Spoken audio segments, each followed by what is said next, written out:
Ciao a tutti, sono Claudio e bentornati sul mio canale. Spero abbiate visto il video di settimana scorsa, al quale vi rimando se non l'avete fatto, e mi raccomando seguitemi perché ogni sabato alle 2, come sapete, esce un nuovo video e soprattutto sorteggerò, come ogni sabato, chi di voi ha commentato il video, è iscritto al canale, ha lasciato un like, e questo mi aiuta a far sì che YouTube capisca che i miei video vi piacciono e li proporrà a tanti appassionati di caffè come noi. Oggi sarà un video speciale perché rispondo alle vostre domande che ho raccolto tramite o le mail o perché me le avete scritti sotto i commenti, e mi fa piacere quando commentate il video e esprimete i vostri dubbi e le vostre perplessità. Oggi quindi è tempo di risposte. Iniziamo.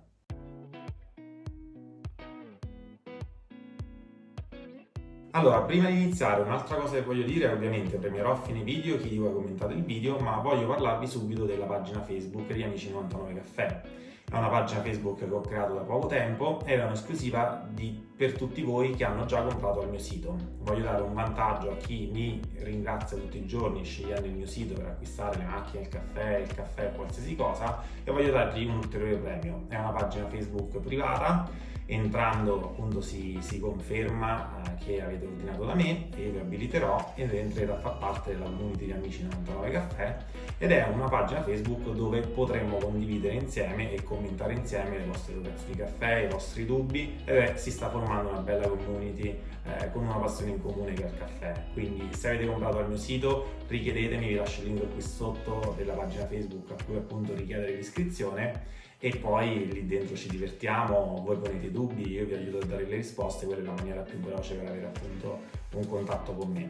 Parlando delle domande che mi avete fatto ultimamente in questi tempi, prima di tutto vorrei iniziare con un paio di domande che mi avete fatto su questa presa smart del video settimana scorsa, che vi rimando ad andare a vedere se non l'avete già fatto. Giustamente qualcuno di voi ha detto: ma funziona con un Nespresso o con un modo mio che hanno spegnimento automatico? Allora, no, perché se non c'è un tasto meccanico da lasciare acceso, accendendo questa presa un Nespresso non si accende. Quindi no, funziona solo per le macchine a cialde semiprofessionali, possono stare accese tutto il giorno.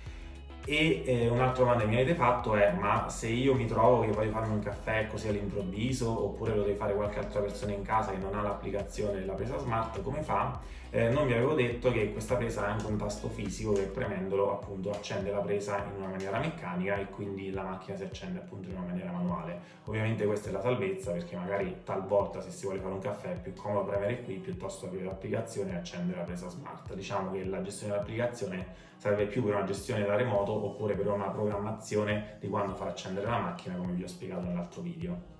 Un'altra cosa a cui tengo a parlare è il discorso della cialda bagnata. Quando si fa un'erogazione di una cialda tramite appunto una macchina a cialde, che sia Frog, che sia Romo, che sia Faber, e vi rimando a vedere le recensioni di tutte queste macchinette vi ho detto, perché ho recensito ormai quasi tutte le macchine a cialde, e vi lascio anche il link in descrizione sul mio sito dove acquistarle, dove avrete sia la garanzia ufficiale della casa madre, perché sono un rivenditore ufficiale e vi ricordo sempre comprate dai rivenditori ufficiali, e in più avete anche la mia assistenza per qualsiasi problematica di installazione, e siamo super veloci, i miei ragazzi sono bravissimi a rispondervi immediatamente a qualsiasi problema.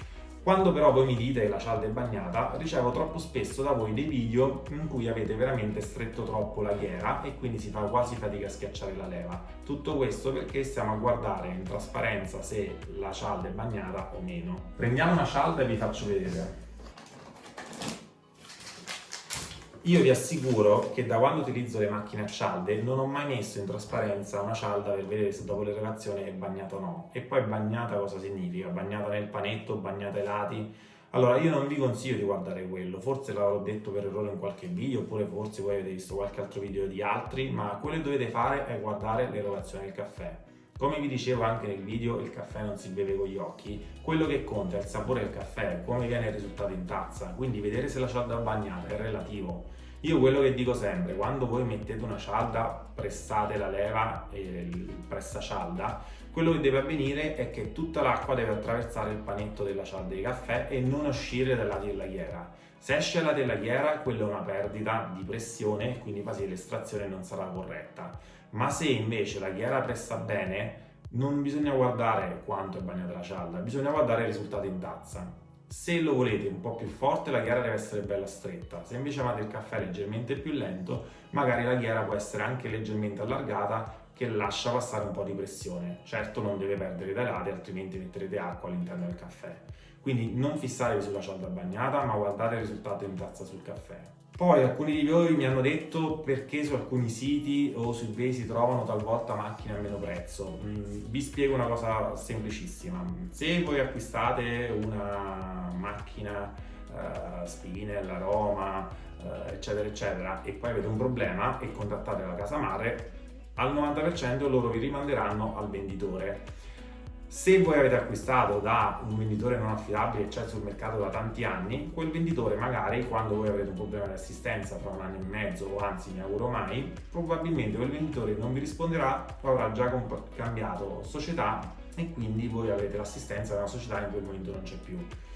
Questo fa sì che questi venditori riescano ad avere prezzi più competitivi perché non forniscono assolutamente assistenza, perché sanno che le loro società ogni anno le cambiano, oppure perché sanno che non offrono proprio assistenza e vi rimanderanno alla casa madre, che però se avete comprato un venditore del genere non vi riconoscerà assistenza e ve la farà pagare. Quindi, a cosa voglio dire? Scegliete sempre venditori affidabili. Allora, non voglio fare la marchetta al mio sito e dire io sono affidabile e vi supporto. Vabbè, quello lo leggete nei commenti del 99% delle persone hanno comprato da me che sono contenti, anzi vi ringrazio se mi lasciate una recensione positiva. Quello che voglio dire è scegliete bene i venditori, perché poi quando avrete un problema quei 10-15 euro che vi siete risparmiati li rimpiangerete quando avete un problema di assistenza. Ultimissima cosa, qualcuno di voi mi chiede sempre della macchina con il vapore per fare il cappuccino. Allora, io come sapete non sono molto per le macchine col vapore, nel senso che se è una macchina professionale doppio braccio da ristorante, allora capisco che ha una caldaia per fare il vapore in maniera più che dignitosa, ma se andiamo su macchine piccole come una Frog Vapor oppure come una Faber Slot Vapor, le caldaie per fare il vapore sono talmente piccole che l'erogazione di vapore è corta, quindi dovete imparare a prendere dimestichezza con un'erogazione di vapore corta, il che significa che dopo un po' non uscirà più vapore ma uscirà acqua, e spesso tanti di voi si lamentano perché si aspetterebbe un oggetto di vapore continuo come una macchina a bar. Proprio per le dimensioni, per come sono strutturate queste macchine, non riuscirete ad avere il vapore continuo in una macchina a bar, ma sarà un vapore molto ridotto. Quindi io per fare un cappuccino ho fatto anche un video dedicato, consiglio sempre un cappuccinatore, è più facile da pulire, il cappuccino viene più facile da fare. Se invece proprio siete appassionati e volete fare baristi in casa, allora sì, potete andare su una macchina con il vapore Faber Slot oppure Frog Vapor, ma sappiate che appunto la vaporiera è limitata e il getto è limitato, e soprattutto pulitela bene, altrimenti si andrà a incrostare e si andrà a deperire, e poi risolvere il problema alla lancia vapore, al gruppo vapore, è una spesa costosa. Bene, siamo arrivati a fine video, adesso vi andrò a dire chi premierò di settimana scorsa che ha commentato i miei video. Gianluca Landi mi sembra che non hai mai vinto, quindi mi fa piacere premiarti. Scrivimi nella mail che trovi in descrizione che macchinetta utilizzi, il tuo indirizzo e il tuo cellulare per il corriere. Mi farà piacere omaggiarti le mie miscele e spero le apprezzerai. Per tutti gli altri, commentate questo video, potreste essere voi sabato prossimo a vincere. Un saluto e alla prossima!